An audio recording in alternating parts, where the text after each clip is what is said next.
Assalamualaikum warahmatullahi wabarakatuh. Ibu-ibu dan bapak-bapak yang dirahmati Allah, alhamdulillah di siang hari ini kita masih diberi kesempatan untuk berjumpa dalam keadaan sehat walafiat dan dalam keadaan menunaikan ibadah puasa.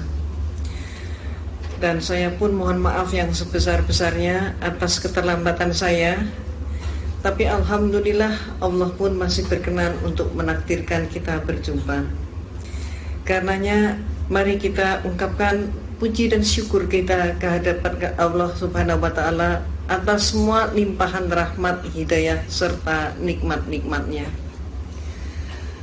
Alhamdulillahirrahman, alamal Quran, khalaqal insana alamahul bayan. Ashadu alla ilaha illallahul wahidul qahar, al-azizul ghafar, mukawwirul laili ala nahar.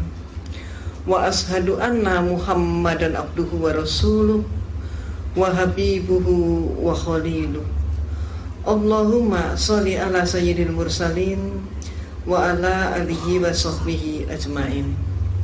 Wa man tabi'ahum bi isanin ila yaumidin, amma ba'd. Qala Allah Ta'ala fi kitabihil karim, a'udzu billahi minasyaitonir rajim. Bismillahirrahmanirrahim. Kuntum khairu ummatin ukhrijat lin-nasi ta'muruna bil ma'rufi wa tanhauna 'anil munkari wa tu'minuna billah al-ayat. Wa qala Rasulullah sallallahu alaihi wasallam, kullu mauludin yuladu 'alal fitrah fa abawahu yuhawidanihi ayunasironihi ayumajisonihi. Ibu-ibu dan bapak-bapak yang dirahmati oleh Allah, saya yang berada di hadapan ibu dan bapak adalah sebagai salah satu contoh mantan kafir. Dan disebut dengan istilah mantan kafir, saya pun mengucapkan alhamdulillah. Karena mantan kafir itu adalah orang yang mendapatkan hidayah Allah.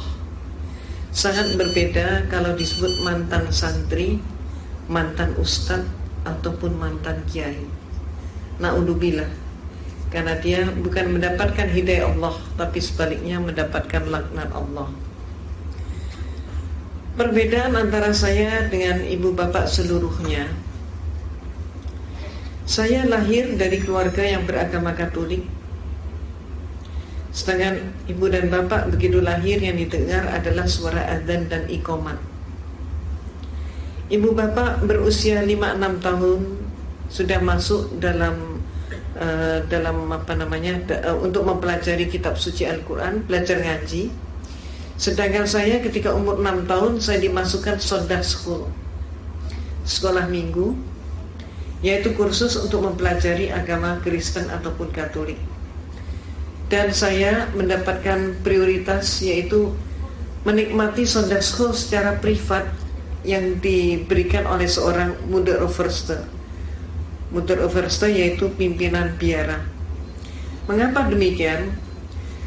Antara lain dikarenakan ayah ibu saya adalah donatur terbesar gereja. Ketika kemudian saya remaja, saya masuk organisasi di gereja yang namanya Legio Maria. Legio dari kata legion, Maria maksudnya adalah Siti Maryam binti Imran, ibu daripada Nabi Isa alaihissalam. Visi misi organisasi itu adalah mencari domba tersesat. Siapa yang dimaksudkan domba tersesat? Yang dimaksudkan domba tersesat bukan kambing-kambing yang kita potong saat Idul Adha, tapi yang dimaksudkan domba tersesat adalah siapapun orangnya yang belum Kristen. Jadi seperti seluruh daripada kita yang hadir di masjid ini, itu juga disebut sebagai domba tersesat oleh mereka. Dan inilah yang diprogram untuk dikristenkan oleh mereka. 1 tahun berikutnya saya menjadi salah satu ketua terbesar dengan jumlah anggota terbesar di tanah air kita. Dan setelah itu saya masuk biara, menjadi seorang biarawati atau suster. Ibu dan bapak, jujur-jujur saja, saya tidak pernah bercita-cita menjadi seorang muslimah.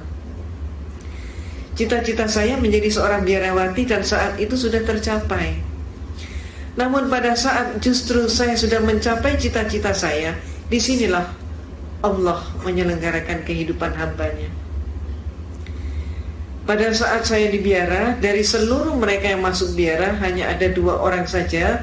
Satu adalah diri saya yang diberi tugas khusus, yaitu untuk kuliah di biara dan sekaligus kuliah di Institut Filsafat Teologia yang disebut Seminari Agung, pendidikan akhir pastor.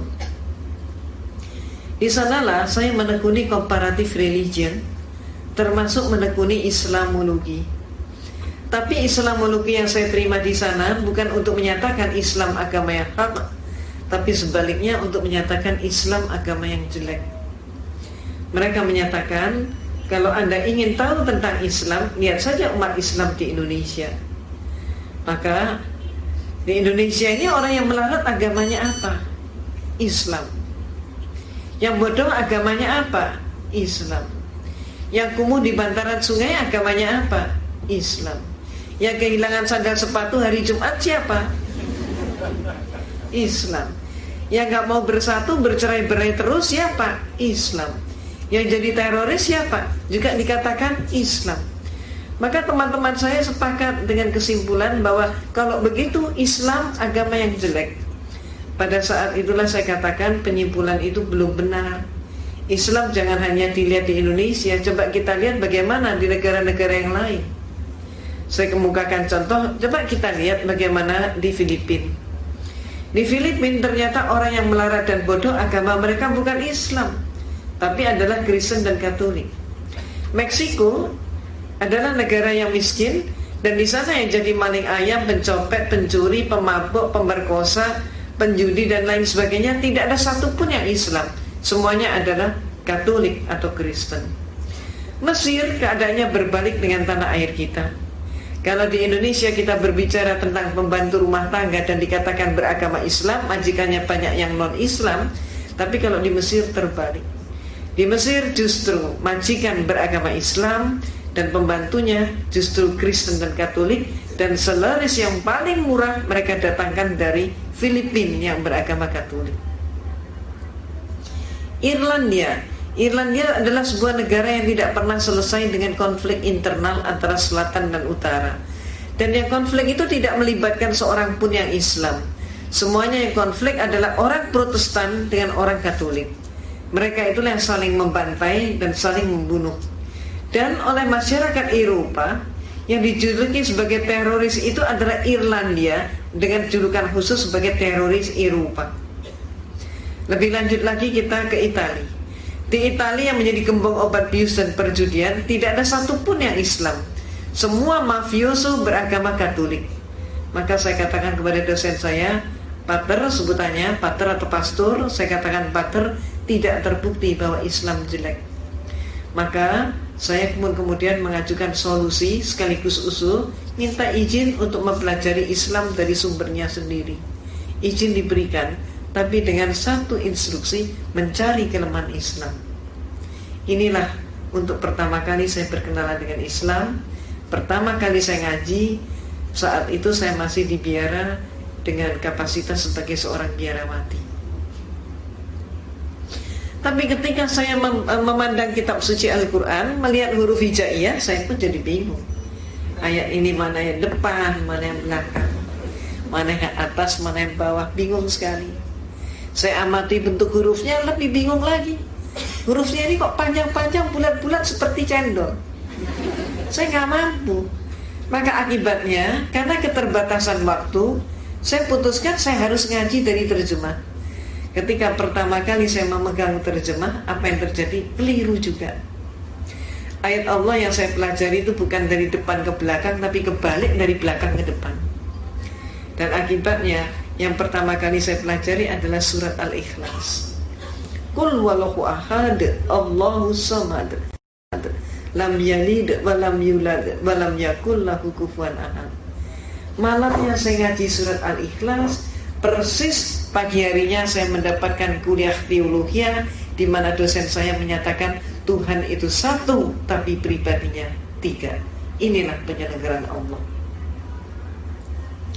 Sehingga malam harinya ada kekuatan yang mendorong saya untuk kembali ngaji. Allahu ahad. Ini yang benar menurut suara hati saya begitu. Maka hari-hari berikutnya saya dialogkan dengan dosen saya Saya katakan, Pater, saya belum paham hakikat Tuhan. Maka kemudian dosen saya pun bertanya, bagaimana mungkin seorang biarawati tidak paham hakikat Tuhan? Kaget sekali dia. Maka dia pun maju ke papan tulis, menggambar sebuah segitiga sama sisi. AB sama dengan BC sama dengan CA. Saya ditanya, segitiga ini berapa? 1. Sisinya berapa? 3. Itulah Tuhan itu 1 tapi pribadinya 3, kata dosen saya. Maka kemudian saya pun mengatakan, kalau demikian Pater, suatu saat nanti kalau dunia sudah semakin maju, ipteknya pun semakin berkembang, Tuhan itu kalau cuma 3 pribadi tidak akan mampu untuk mengurus dunia. Paling setidak-tidaknya harus mendapatkan penambahan menjadi 4 pribadi. Jawab dosen saya, tidak bisa. Saya jawab, bisa saja. Maka saya pun maju ke papan tulis, menggambar segi 4 sama sisi. Kalau dosen saya menyatakan Tuhan itu pribadinya 3 dengan menggambar segitiga, maka saya gambar segi 4 sama sisi, sah-sah saja kalau saya katakan Tuhan itu pribadinya 4. Apa kata dosen saya? Tidak boleh. Kalau tadi tidak bisa, sekarang menjadi tidak boleh. Maka kemudian saya tanya, kenapa? Jawabnya, ini dogma. Dogma adalah hukum atau aturan yang dibuat oleh pemimpin gereja. Maka saya tanya, Pater, kalau saya belum paham dogma itu bagaimana? Dia mengatakan, Anda paham atau tidak, terima saja, telan saja, dan jangan dipertanyakan. Kalau Anda bertanya, kalau Anda ragu, hukumnya dosa. Walaupun saya sudah dijawab seperti itu, tapi malam hari ada keinginan yang demikian kuat untuk kembali mengkaji Al-Quran. Demikian terus-menerus terjadi, sehingga saya pun semakin ingin berdialog dengan dosen saya tentang masalah konsep Tuhan, tentang masalah tauhid, kalau kita menyebutnya demikian. Maka antara lain saya pernah bertanya, Pater, yang buat meja ini siapa? Saya pernah bertanya begitu. Maka kemudian dosen saya nampak dia menangkap ada sesuatu yang lain di balik pertanyaan saya. Dia tidak mau menjawab, bahkan saya disuruh menjawab sendiri. Dan saya pun menjawab. Saya katakan, Pater, kalau menurut saya yang membuat meja ini pasti tukang kayu. Lalu kenapa? Pasti tanya lagi dia. Saya jawab, kalau menurut saya meja ini walaupun dibuatnya setahun yang lalu, sampai 100 tahun kemudian meja ini tetap meja, tidak berubah menjadi tukang kayu, dan tidak ada satu pun meja yang mampu mengubah dirinya menjadi tukang kayu. Tukang kayu tidak boleh dipersamakan dengan meja. Maka dia pun bertanya, apa maksud Anda? Saya katakan, Pater, menurut pengamatan saya, Tuhan itu menciptakan alam semesta dan seluruh isinya termasuk manusia. Maka ada manusia yang dilahirkan setahun yang lalu, sampai 100 tahun kemudian ternyata dia tetap manusia. Bahkan sampai kiamat pun manusia tetap manusia. Tidak ada satu manusia pun yang mampu mengubah dirinya menjadi Tuhan, dan Tuhan tidak boleh dipersamakan dengan manusia. Malamnya saya ngaji lagi, dan hari-hari berikutnya saya dialog lagi, saya diskusi lagi. Saya pernah menyatakan juga, Pater, siapa yang melantik RB? Saya ditertawakan kali ini. Bagaimana mungkin seorang biarawati nggak ngerti siapa yang melantik RB? Maka saya jawab, sebetulnya saya mengerti. Maka kemudian dia baru terhenyak, dia kaget sekali. Apa sih maksud Anda? Dia tanya. Coba menurut Anda siapa? Coba silakan jawab. Bertubi-tubi saya digitukan. Dan kemudian saya katakan, Pater, kalau menurut saya yang melantik RW pasti eselon di atasnya, lurah ataupun kepala desa. Kalau sampai ada RW dilantik oleh RT, maka jelas pelantikan itu tidak sah. Demikian pula ada 100 orang kopral bermusyawarah untuk mengangkat salah satu teman mereka menjadi seorang jenderal. Yang melantik 99 orang kopral melantik seorang jenderal untuk menjadi, melantik seorang temannya kopral juga untuk menjadi seorang jenderal. Walaupun yang melantik 99 orang, tetap saja pelantikan itu tidak sah. Apa maksud Anda? Dia tanya. Maka saya katakan, Pater, menurut pengamatan saya, Tuhan itu menciptakan alam semesta dan seluruh isinya termasuk manusia. Manusia hakikatnya sebagai hamba Tuhan. Maka kalau ada manusia melantik sesamanya manusia menjadi Tuhan, jelas pelantikan itu tidak sah. Malamnya saya ngaji lagi, terus seperti itu. Dan kemudian saya diskusi lagi, sampai pada klimaksnya saya bertanya tentang sejarah gereja. Saya katakan, Pater, menurut semua literatur yang saya pelajari dan kuliah yang saya terima, Yesus yang oleh umat Islam disebut Nabi Isa alaihissalam, ternyata Yesus itu untuk pertama kalinya dilantik menjadi seorang Tuhan. Peristiwa itu baru terjadi pada tahun 325 Masehi. Jadi sebelum tahun 325 Masehi, Yesus belum jadi Tuhan. Yang melantik Yesus jadi Tuhan siapa? Yang melantik Yesus jadi Tuhan adalah seorang raja Romawi, yaitu Konstantin. Pelantikannya terjadi dalam rangka sebuah konsili. Konsili ini bahasa Latin Romawi, artinya adalah konferensi, atau istilah kita yang lain adalah muktamar. Terjadi di kota Nizea, maka disebut konsili Nizea tahun 325 Masehi. Ini untuk pertama kalinya Yesus jadi Tuhan. Jadi sebelum itu dia belum jadi Tuhan. Sayangnya sejarah ini tidak dipahami oleh 98% umat Kristen, walaupun sejarah ini ada di dalam buku-buku mereka. Cuman dengan sengaja pemimpin-pemimpin gereja menutup sejarah tersebut agar supaya umatnya tetap tidak tahu. Kenapa? Kalau sampai umatnya tahu, umatnya akan terguncang sekali kalau mengetahui Yesus diproses dari manusia menjadi Tuhan, dan yang melantik adalah seorang manusia. Maaf, keadaan yang terjadi di tanah air kita, Kristennya sendiri juga nggak ngerti konsep ketuhanan Yesus, tidak tahu sejarahnya. Mereka kemudian menyerang kita umat Islam dengan program kristenisasi dan pemurtadan, sedangkan kita umat Islam juga sayangnya gak tahu sejarah itu. Itu sebabnya apa yang saya informasikan ini termasuk menjadi bekal dakwah kita.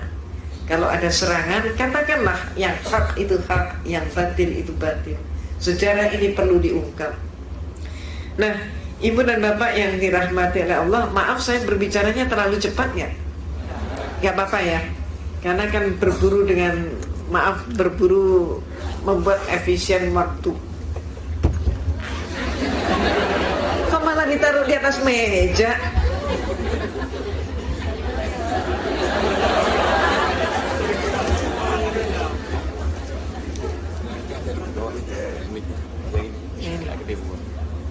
Ini udah pas ya. Nah, Ibu dan Bapak yang dirahmati oleh Allah, orang Kristen seringkali tidak mengetahui konsep ketuhanan mereka sendiri. Saat ini kita memasuki kita sedang melaksanakan ibadah puasa. Setelah kita puasa, maka berikutnya lagi kita akan melaksanakan Idul Fitri. Dan kemudian sebaliknya umat Kristen akan melaksanakan, setelah kita puasa selesai Idul Fitri, mereka Natalan. Nah, Natalan ini sekarang disebut oleh mereka, sudah mulai populer, mereka menyebut dengan istilah bukan Natal lagi, tapi istilahnya adalah Maulid Nabi Isa alaihissalam. Itu yang mereka lakukan. Bahkan ketika kita umat Islam melaksanakan Idul Fitri, nanti silakan Bapak dan Ibu rasakan sendiri. Gereja di seluruh Indonesia sekarang pun sudah memberikan instruksi kepada umatnya untuk mengucapkan selamat Idul Fitri kepada umat Islam. Jadi nanti Bapak dan Ibu jangan kaget kalau ada teman atau tetangga-tetangga yang berduyun-duyun mengucapkan selamat Idul Fitri.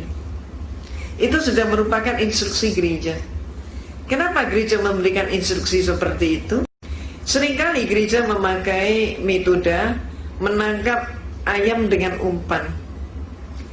Artinya kalau saya ingin menangkap ayam, saya tidak perlu mengejar ayam. Tidak efektif. Maka kalau saya ingin mendapatkan ayam, cara yang paling tepat adalah saya hanya cukup bermodal segenggam umpan yang tidak ada nilainya. Dan saya cukup duduk menebar umpan. Setelah umpan saya tebar, maka justru ayam dari berbagai penjuru akan berdatangan. Mereka pun akan saling patok antar ayam memperebutkan umpan.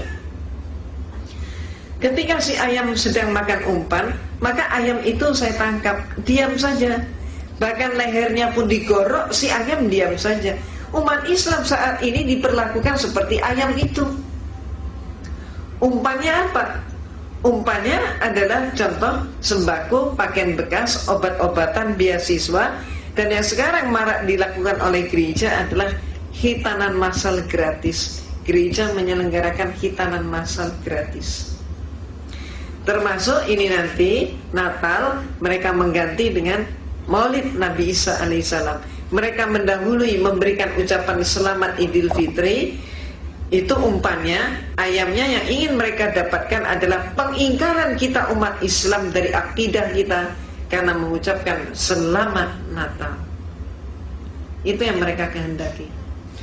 Ibu dan bapak yang dirahmati oleh Allah, sekaligus di sini saya menyatakan bahwa fatwa MUI tentang Natal, bahwa Natal itu haram untuk diikuti atau memberi ucapan selamat Natal, itu masih berlaku. Mengapa? Karena umat Islam ketika mengucapkan selamat Natal berarti dia mengucapkan selamat atas lahirnya Tuhan Yesus. Ini bertentangan dengan akidah kita. Kemudian ada dari kelompok Islam jaringan liberal yang mengatakan semua agama sama. Dia mengatakan kami tidak memperingati Yesus sebagai Tuhan, tapi memperingati lahirnya Nabi Isa alaihissalam. Nah, terhadap pendapat yang kedua ini, mereka pendapat kedua ini juga terjerumus. Kenapa? Karena Yesus atau Nabi Isa alaihissalam bagi kita, beliau tidak dilahirkan tanggal 25 Desember. Dan yang lahir pada tanggal 25 Desember adalah justru Dewa Matahari. Jadi siapa yang memperingati Natal berarti juga memperingati lahirnya Dewa Matahari. Ini pun merupakan perbuatan syirik. Ibu dan bapak yang dirahmati oleh Allah, itulah sebabnya saya bawakan contoh buku yang saya tulis. Buku ini judulnya adalah Perayaan Natal 25 Desember Antara Dogma dan Toleransi. Buku ini mengupas habis Natal itu apa, sejarahnya apa, kemudian kenapa pakai pohon cemara. Pada seluruh Palestina bapak dan ibu tahu nggak ada pohon cemara yang hidup di sana. Lah Yesus lahirnya di mana? Di Palestina, di Bethlehem. Bethlehem nggak ada pohon cemara sampai hari ini. Dan lalu kenapa pakai pohon cemara? Ada alasan apa? Ini adalah masalah kepentingan politik Romawi untuk menjajah Jerman saat itu. Kemudian kenapa Yesus dikatakan lahir 25 Desember? Padahal Bible tidak berbicara begitu.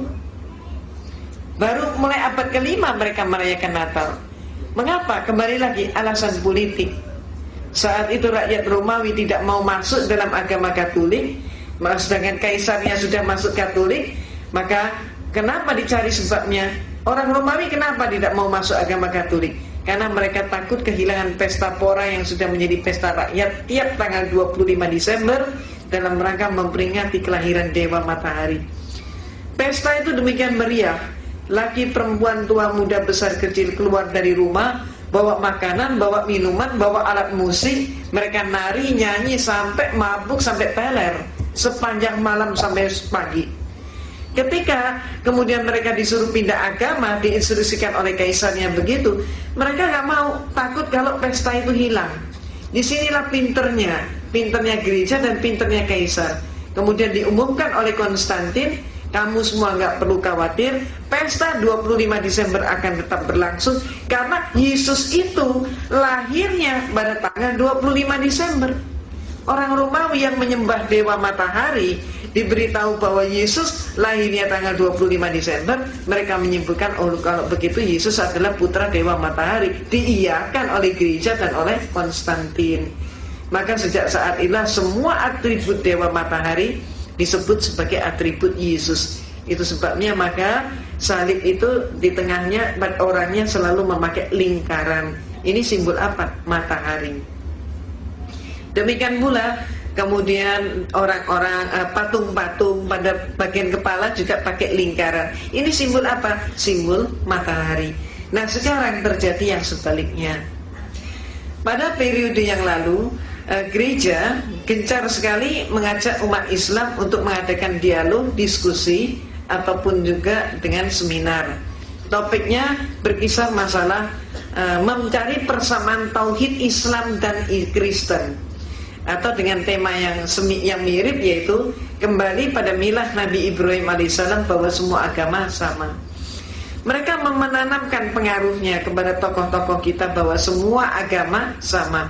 Akibatnya apa? Akibatnya ada tokoh-tokoh yang terpengaruh sampai di Indonesia lahirlah yang disebut jaringan Islam liberal dengan konsep semua agama sama. Nah, ketika umat Islam sudah mengikuti konsep tersebut sebagian ini, maka orang Kristen mereka tidak berhenti di situ, mereka sekarang maju lagi. Jadi sekarang Kristen itu gereja seluruhnya bahkan di dunia menyatakan tidak sama antara Islam dan Kristen. Lebih lanjut mereka mengurai tidak sama antara Allahnya Islam dan Tuhannya Kristen. Dan mereka mengatakan Allahnya Islam itu adalah Allah yang tidak bisa dipegang dan tidak bisa dipercaya. Tuhannya Kristen adalah Tuhan cinta kasih.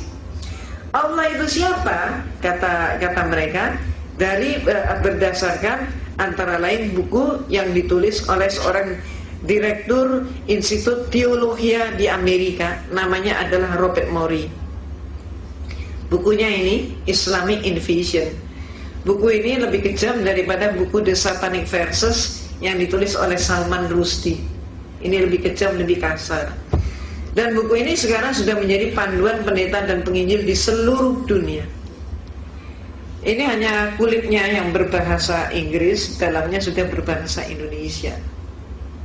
Dan buku ini sekarang diproduksi massal secara besar-besaran.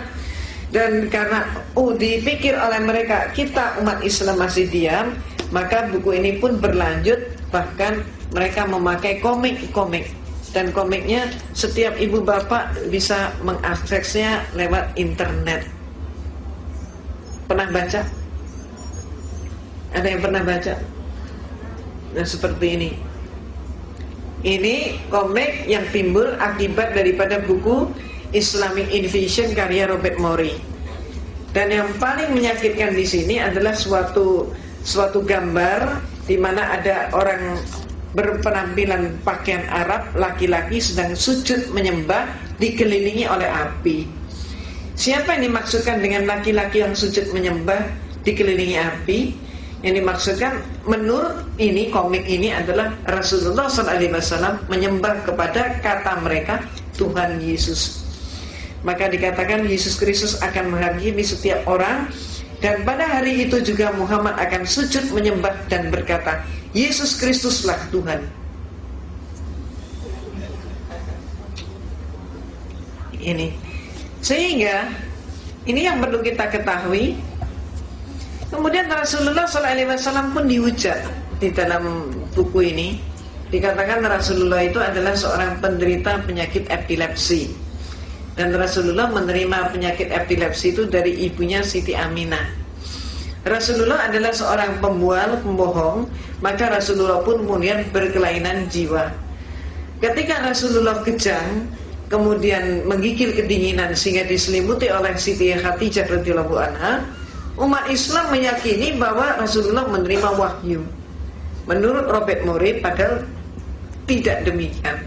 Yang benar, kata Robert Morey, penyakit epilepsinya Muhammad sedang kambuh. Dia katakan begitu. Dikatakan lagi Rasulullah dihujat sebagai seorang perampok dan memberikan pengajaran pada umatnya merampok dan menjara. Dan lebih lanjut dikatakan Rasulullah itu mempunyai kelainan seksual. Itu sebabnya Rasulullah itu kawin cerai, istrinya banyak, disebabkan karena kelainan tersebut.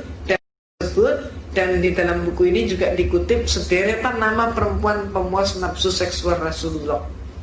Dan lebih lanjut lagi dikatakan Rasulullah itu memperkosa gadis di bawah umur.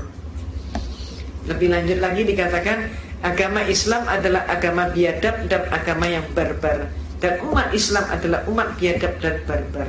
Ini adalah isi buku daripada Islamic Invasion karya Robert Morey. Buku ini menyebabkan saya merasa berkewajiban untuk menjawab. Sebab buku ini kalau tidak dihentikan akan memakan korban yang cukup banyak. Umat Islam yang tidak paham tentang Islam akan dimurtadkan, dan juga akan terjadi kesalahpahaman yang jauh lebih dalam. Itu sebabnya maka saya menulis sebuah buku yang berjudul Islam Dihujat. Ini untuk menjawab bukunya Robert Morey dengan judul tadi. Dan buku ini usianya baru meluncur 10 hari. Ini sangat manfaat, dan memang buku ini sangat ditunggu-tunggu oleh MUI maupun juga Departemen Agama dan seluruh tokoh-tokoh kita. Buku ini insya Allah akan sangat bermanfaat. Banyak sekali tuduhan Robert Morey yang kita umat Islam tidak pernah berpikir bahwa akan ada tuduhan seperti itu. Contohnya termasuk antara lain, Robert Morey menyatakan Rasulullah SAW ketika akan meninggal panas atau demam tinggi. Nah, kemudian Robert Morey dengan liciknya dia memberikan berbagai argumentasi yang menyatakan saat itu sebetulnya demamnya Rasulullah itu disebabkan Rasulullah diracun oleh orang perempuan. Jadi meninggalnya Rasulullah itu karena diracun perempuan. Ini mereka ingin membuat persamaan bahwa Yesus mati dibunuh versi mereka. Di sini mereka juga ingin membuat sama bahwa Rasulullah pun dibunuh oleh perempuan. Kalau Yesus matinya dibunuh terhormat, pikir mereka. Kalau Rasulullah matinya adalah tercela karena dibunuh perempuan. Jadi akal-akal mereka yang sangat licik dan sangat licik.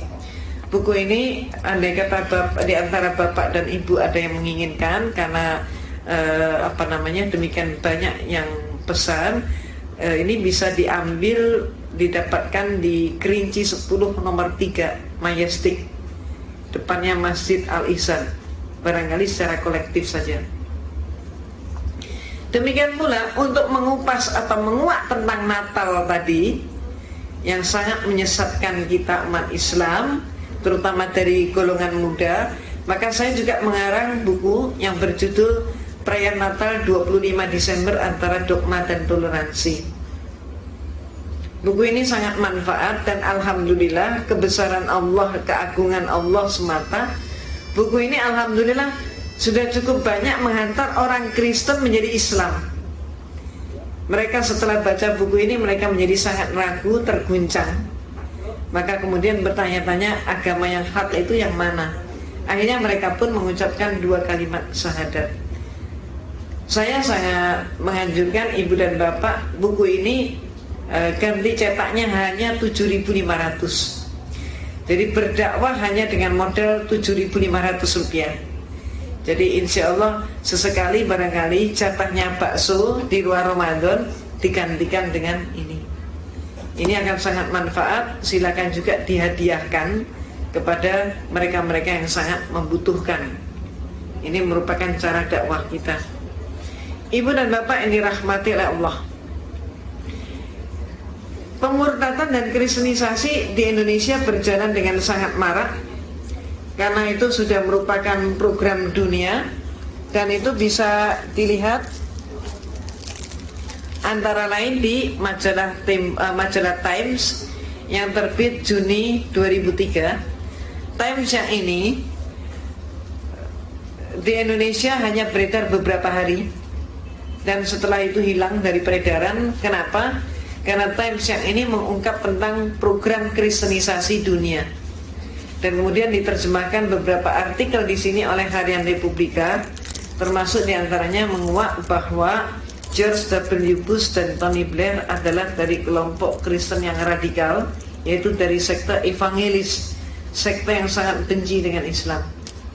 Dan kemudian juga dimuat tentang peta kristenisasi dunia, di mana Indonesia, tanah air kita, sudah masuk dalam peta itu dengan warna yang sama dengan negara Filipina, yang negara Filipina adalah negara Katolik. Indonesia warnanya sama dengan Filipina. Mengapa orang Kristen mengkristenkan kita umat Islam? Ini yang seringkali tidak diketahui oleh kita. Kita umat Islam seringkali beranggapan bahwa orang lain sama dengan kita. Kita seringkali juga mengukur orang lain dengan ukuran diri kita. Kalau kita senang makan sate, kita anggap semua orang juga senang makan sate, padahal tidak demikian. Kita mempunyai kitab suci Al-Quran yang hak, kita pikir mereka juga punya kitab yang hak. Di dalam ayat Al-Quran ada rambu-rambu tentang dakwah.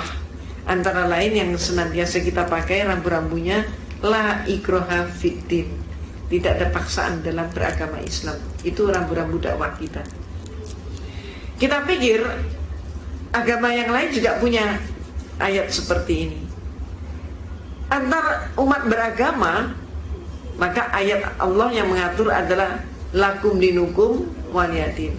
Kita pikir mereka juga punya konsep toleransi yang sama dengan kita.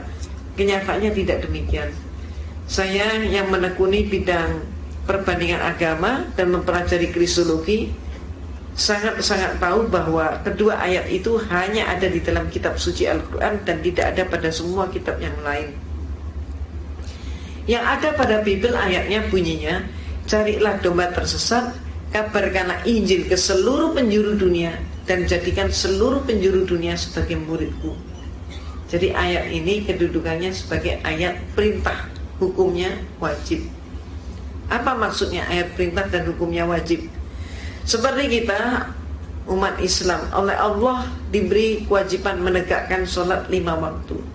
Maka kalau ada umat Islam sekian tahun dia tidak sholat, belum keburu sholat, dia dijemput pulang oleh malaikat. Dia masuk mana? Masuk surga atau masuk neraka? Masuk neraka karena meninggalkan wajib sholat yang hukumnya wajib. Demikian pula orang Kristen. Apabila seumur-umurnya dia tidak mampu menghasilkan domba tersesat, maka kalau mati dia pun masuk neraka. Nah ini yang saya mau mengharap Bapak dan Ibu sudah saat ini sudah mulai paham. Itulah sebabnya kristenisasi itu terjadi di mana-mana. Sepanjang ada orang Kristen, di situ pun pasti terjadi kristenisasi. Dan itu sebabnya Allah pun antara lain itu sebabnya Allah pun berfirman untuk mengingatkan kita umat Islam, yaitu di dalam surat Al-Baqarah ayat 120, walan tardo ankal yahudu walan nasoro hatta tatabi'a milatahum al-ayat. Tidak akan berhentinya Yahudi dan Kristen mempengaruhi kamu sampai kamu yang Islam masuk dalam milah mereka. Milah itu bisa diartikan agama, bisa diartikan pola pikir, bisa juga diartikan dengan budaya. Artinya apa? Ayat Allah ini memberikan peringatan pada kita bahwa orang Kristen itu sampai kapanpun akan berjuang untuk memurtadkan kita umat Islam dengan berbagai macam cara. Di Indonesia, kalau umat mereka masuk dalam suatu komunitas di mana umat Islam butuh bantuan sosial, maka mereka di situ bagi sembako, pakaian bekas, obat-obatan, beasiswa, hitanan massal gratis itu. Tapi kalau mereka masuk dalam suatu komunitas di mana umat Islamnya tidak butuh bantuan sosial, maka mereka mengatakan biar saja KTP-nya tetap Islam, biar saja identitasnya tetap Islam, yang penting pikirannya diubah sama menjadi pikiran Yahudi atau Kristen, minimal sekuler, minimal mengatakan semua agama sama. Contohnya begitu. Kalau mereka kemudian mengerjakan tentang pengubahan pola pikir, itu pun bisa kita lihat dari peristiwa Sistignas kemarin. Ada apanya dengan Sistignas kemarin? Mengapa Kristen menolak Sistignas? Ini terungkap dari sebuah majalah yang antara lain yang terbit di Amerika, majalah Fortune, Juli 2001. Dari Juli 2001 yang lalu, majalah Fortune sudah mengingatkan kita umat Islam. Cover depan majalah itu adalah James Riyati. Titelnya James Riyati, The Most Dangerous Man to Muslim. Apa bahayanya James? Menurut Fortune, James telah mendeklarasikan diri menjadi seorang penginjil. Tugasnya menginjili bangsa Indonesia yang mayoritas Islam. Caranya mendirikan 1000 buah sekolah, yang mana sekolah-sekolah itu rencananya digratiskan. Nah, kalau ada sekolah gratis, pemerintah juga sudah menghentikan subsidi pendidikan, sekolah jadi mahal, yang masuk berebut ke situ siapa? Umat Islam. Dibeli pelajaran apa? Agama Kristen. Inilah kristenisasi melalui pendidikan. Itu sebabnya kemarin mereka menolak mati-matian Sistiknas. Dalam posisi seperti itu ada hal lain yang bisa kita tarik hikmahnya. Perjuangan Yahudi dan Kristen adalah dengan mengubah pola pikir seseorang, termasuk siapapun dia, termasuk tokoh kita, diperjuangkan sehingga ikut pola pikirnya, ikut Yahudi dan Kristen. Peristiwa Sistiknas kemarin membuktikan kepada kita ada seorang tokoh yang juga mengganjal Sistiknas, ikut dengan pola pikir mereka dengan menyatakan urusan moralitas bukan merupakan urusan negara. Akibatnya apa? Pendidikan agama pun sekarang 1 minggu hanya 2 jam saja. Ibu dan bapak yang dirahmati oleh Allah, budaya bisa kita lihat contohnya. Tapi mohon maaf, sebelum saya menyampaikan lebih lanjut, saya ada yang lupa, tolong saya diingatkan. Mau kan ngingetin saya, Pak? Ibu-ibu jangan juga mau kan? Itu Valentine Day itu tanggal berapa? Ya, 14 Februari. Kalau hari Natal tanggal berapa? 25 Desember. 1 Muharram kemarin tanggal berapa?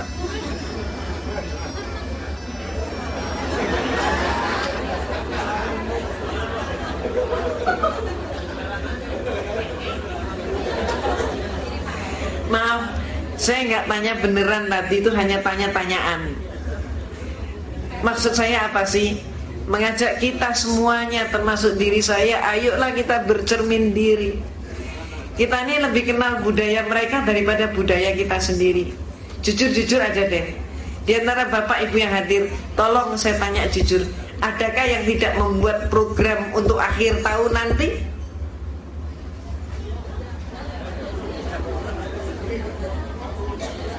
Saya tanya deh.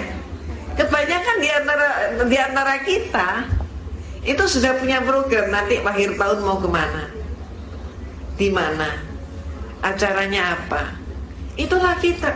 Tapi coba kita introspeksi semua, termasuk diri saya. Ketika malam 1 Muharram kita berbuat apa? Gak buat apa-apa. Persis 1 Muharram pun kalau kalender gak ada, kita juga lupa. Itulah, maaf, kondisi kita. Dan kondisi ini sudah diketahui orang-orang Kristen. Contoh lagi, 1 tahun yang lalu kalau saya bertanya kepada ibu-ibu majelis taklim, ibu pernah tahu biarawati, suster? Ada yang bilang belum, 1 tahun yang lalu. Tapi masuk tahun 2003, seluruh tanah air kita kalau saya tanya, ibu pernah lihat biarawati? Tahu. Dari mana? Film. Apa namanya? Dulce Maria. Semua. Itu film Dulce Maria, itu film propaganda gereja Katolik, tapi pemirsanya justru kebanyakan umat Islam. Sukses dia. Coba ibu-ibu ya, nanti buktikan, bapak-bapak silakan buktikan. Pulang dari kantor nanti sore, tanya deh kepada anak tetangga. Anak kecil tuh ditanyain. Silakan tanya begini, kamu ingat Dulce? Ingat. Ingat Sinchan itu? Ingat. Kemudian ubah pertanyaan, kamu ingat Hasan dan Husin? Siapa? Maaf, itu anaknya orang Islam 7 turunan itu. Hasan Husin gak kenal. Begitu juga ibu-ibu yang gak pernah ikut majelis taklim, tetangga ibu, bapak, silakan ditanya. Ibu ingat Sisilia? Ingat. Betty Rafia? Ingat. Cassandra? Apalagi Cassandra nangis, saya ikut nangis kok. Maria Mercedes? Oh kenal. Silakan ganti pertanyaan. Siti Fatimah radhiyallahu anha? Jawabnya hanya 1 kalimat pendek, putri Rasulullah. Titik. Nggak kenal lagi. Padahal sekali lagi 7 turunan Islam. Inilah kondisi kita. Sekali lagi, kondisi ini sudah diketahui oleh orang-orang Kristen. Contohnya, ada seorang pendeta Kristen Betani, pemimpin gereja Betani, namanya Dr. Suradi. Dia praktek di Jalan Proklamasi tiap sore, prakteknya praktek gratis. Pasien yang datang dipersilakan makan minum dulu sampai puas, kemudian diperiksa, nggak dikasih resep, langsung kasih obat. Pulang seringkali masih diberi transport. Dia dalam berbagai seminarnya mengatakan, jangan takut-takut mengkristenkan umat Islam, karena umat Islam yang paham Al-Quran jumlah mereka tidak lebih dari cuma 2%. Maaf, tidak lebih dari cuma 10%. Ingin saya tanya pada Bapak Ibu, kira-kira benar nggak yang paham Al-Quran tidak lebih dari 10%? Prihatin kan? Ini saya bawa kaset. Berkenankah Bapak Ibu saya perdengarkan 1 menit? Boleh? 1 menit setengah? Oh, boleh. Baik. Kaset ini, jangan nantang maghrib dong. Kaset ini, mari kita tebak. Dalam kehidupan kita ada 3 buah macam bacaan. Bacaan pertama, kitab suci Al-Quran. Bacaan kedua, puji-pujian. Bacaan ketiga, bacaan yang lain. Dari akhwat sudah pernah dengar belum? Yang dengar, sekarang kita saksikan mereka yang belum tahu jawabnya apa. Kita saksikan bersama. Nah, mari kita tebak, ini bacaan apa? Al-Quran kah?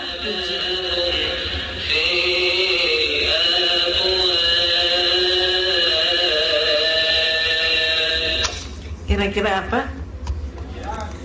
Pujian atau Al-Quran? Al-Quran atau pujian? Gimana? Al-Quran atau pujian? Pujian atau Al-Quran? Baik, banyak yang menjawab pujian. Coba kita saksikan, apakah ini Al-Quran, pujian, atau yang lain. Mari kita saksikan, kita cermati jawaban mereka. Dari jawaban mereka itulah kita bisa menentukan bacaan tersebut bacaan apa. Coba kita amati.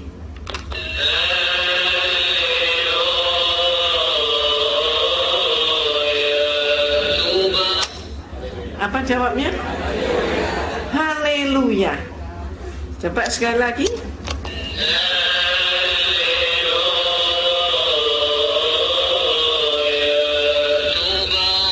Haleluya. Jadi jelas haleluya itu bukan tilawatil Quran, bukan pujian. Haleluya adalah jawaban terhadap tilawatil Injil. Injil berbahasa Arab. Ini sekarang yang banyak sekali dipakai untuk memurtadkan umat Islam. Termasuk sebelumnya, ini baguskah? Indah? Indah mana dengan yang ini? Yang pertama atau yang kedua? Yang kedua. Yang pertama. Sayangnya yang kita katakan indah ini bukan kaligrafi kita. Kedua-dua kaligrafi ini adalah kaligrafi Injil Matius. Dan sekarang sudah banyak sekali di sablon dalam kaos dan dijual dengan harga yang sangat murah. Dan yang berebut adalah umat Islam. Di Jalan Proklamasi, Bapak dan Ibu, sejak 1 bulan yang lalu, siapa yang lewat di Jalan Proklamasi, itu di traffic light di Proklamasi, itu ada laki-laki pakai baju koko, pakai kopiah putih, berjualan salib dan gambar-gambar Yesus. Ketika kemudian mereka ditanya, agamamu apa, begitu, kemudian mereka jawab, saya Islam. Loh, kalau kamu Islam, ngapain kamu kok dagangan seperti ini? Apa jawabnya? Semua mereka jawabnya sama, seperti sudah diatur jawabnya. Semua mereka menyatakan, daripada saya lapar, atau daripada saya mencuri, itu jawabnya.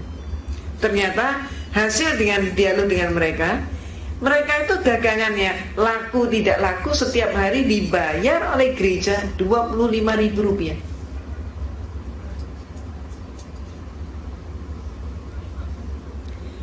Kemudian silakan Bapak Ibu cermati, didengarkan anak-anak ngamen di bus itu. Lagunya lagu apa? Banyak yang sudah pakai lagu gereja. Dan anak-anak jalanan yang ada di kota-kota besar tanah air kita, Jakarta, Bandung, Semarang, Surabaya, jangan disangka mereka itu masih Islam. Kebalik, justru anak-anak jalanan itu 75% Kristen. Jakarta Utara, siapa di antara bapak dan ibu yang domisilinya di Jakarta Utara? Ada. Itu di Priok. Di Priok itu gereja gencar sekali. Setiap malam gereja di Priok itu membawa masuk gelandangan ke gereja, sampai timbul calo gelandangan. Satu orang gelandangan yang berhasil dibawa masuk ke gereja, maka pendeta memberikan upah kepada calo itu 30.000 rupiah. Itu yang mereka lakukan. Demikian gencarnya kristenisasi dilakukan. Banyak mengapa alasannya tadi sudah saya katakan, mereka meyakini itu perintah agama. Tapi seringkali perintah agama pun dipolitisir. Ada muatan politik, termasuk yang terjadi di tanah air kita. Ada program yang namanya Yeriko untuk mengkristenkan seluruh Jawa. Maka ada orang Betawi, orang Banten, orang Sunda, orang Madura pun sudah banyak yang Kristen. Ada program yang namanya Andalas.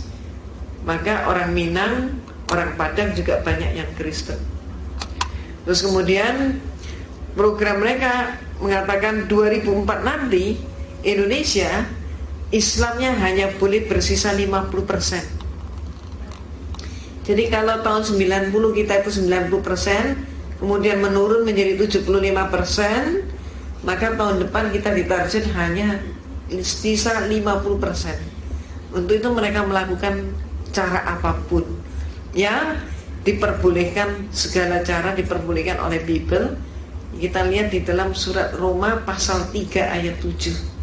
Di situ ayatnya berbunyi, kalau karena dustaku kerajaan Allah semakin berkembang, kenapa aku masih dihukumi sebagai orang berdosa? Artinya apa? Dusta untuk syiar agama menurut Kristen boleh-boleh saja. Termasuk bukti kita bisa membuktikan, tahun yang lalu ada seorang penginjil namanya Ade Manuhutu. Dia tertangkap membawa 1 koper dolar palsu. Mengapa seorang pendeta menguasai dolar palsu 1 koper? Untuk apa dia? Itulah jawabannya, Roma pasal 3 ayat 7. Lebih lanjut lagi, mereka mempunyai program yang namanya Yosef 2004. Program itu mengatakan nanti pemilu 2004 Presiden RI harus Kristen.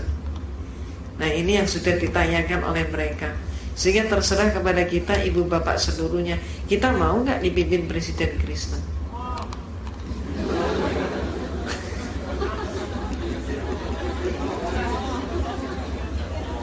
Permasalahannya kalau nggak mau, kita sudah berbuat apa? Karena 2004 itu kan tinggal besok. Kita sudah berbuat apa? Peringatan Allah di dalam surat Ar-Ra'd, innallaha la yughayyiru ma biqaumin hatta yughayyiru ma bi anfusihim. Tidak akan berubah nasib suatu kaum kalau kaum itu tidak berjuang untuk mengubahnya. Nah, kita sudah berbuat apa? Kalau sampai hal itu terjadi, yang paling menderita adalah anak cucu kita.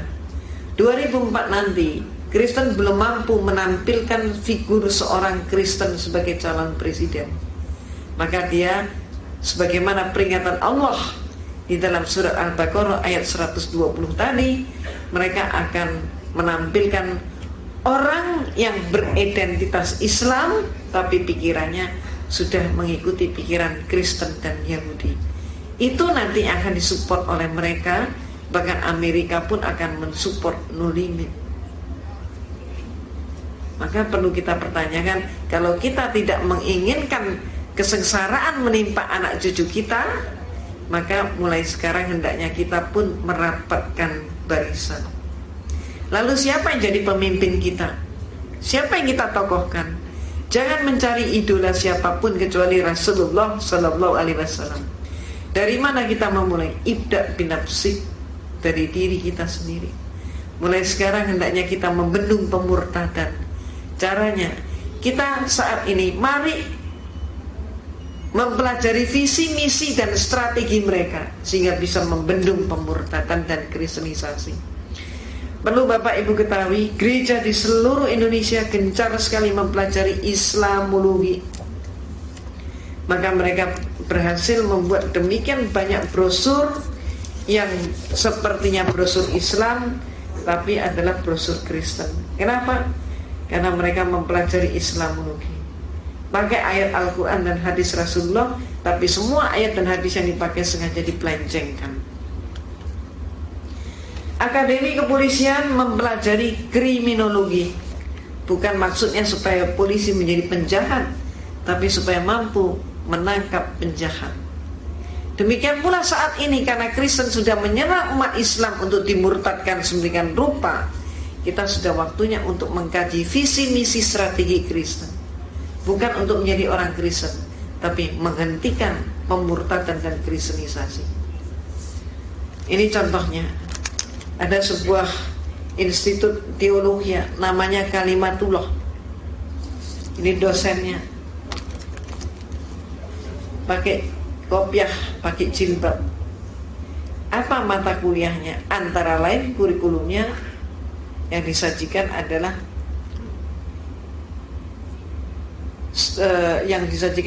Islamologi sejumlah 18 SKS. Ada sekolah tinggi yang lain namanya Apostolos menyajikan Islamologi 36 SKS. Perlu kita introspeksi, kita sudah belajar Islamologi berapa SKS? Itu contohnya. Strategi kedua, mari kita rapatkan barisan dan kita sepakati, kita tengok kiri kanan kita. Jangan sampai kiri kanan kita ada orang lapar, ada orang telanjang, ada orang yang gak mampu sekolah, atau ada orang sakit. Kalau 4 unsur itu masih ada, Kristen masuk. Itu sebabnya mari kita tanggulangi, mari kita tingkatkan kepekaan kita sebagaimana pesan bulan suci Ramadan. Insya Allah demikian dahulu Ibu dan Bapak yang dapat saya berikan pada kesempatan siang hari ini. Maaf tidak sampai tuntas, dan sekali lagi juga maaf atas keterlambatan saya. Tapi setidak-tidaknya marilah kita menjadi waspada, dan marilah kita mengamankan anak cucu dan turunan kita. Insya Allah demikian dahulu. Billahi taufik wal hidayah. Wassalamualaikum warahmatullahi wabarakatuh.